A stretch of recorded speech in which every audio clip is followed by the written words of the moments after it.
During a cardiac arrest, locate the Lucas 3 device in the resuscitation room. Unplug the Lucas from the charging cable. Remove from the wall and place on a flat working surface. Open the carrying case and ensure it is in working condition.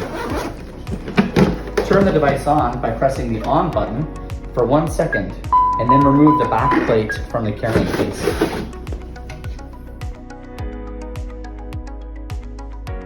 The next step is to place the yellow plate underneath the patient's chest. The middle of the back plate should be in line with the center of the patient's chest. Resume CPR immediately. Remove the Lucas device from the carrying case. Ensure the attachment clasps are unlatched by squeezing the release triggers. Once this is completed, ensure your fingers are not on the release triggers, otherwise the device will not properly lock into place. It's important to listen for 2 clicks. That's how you know the Lucas device is properly attached. Ensure the cup is above the xiphoid process.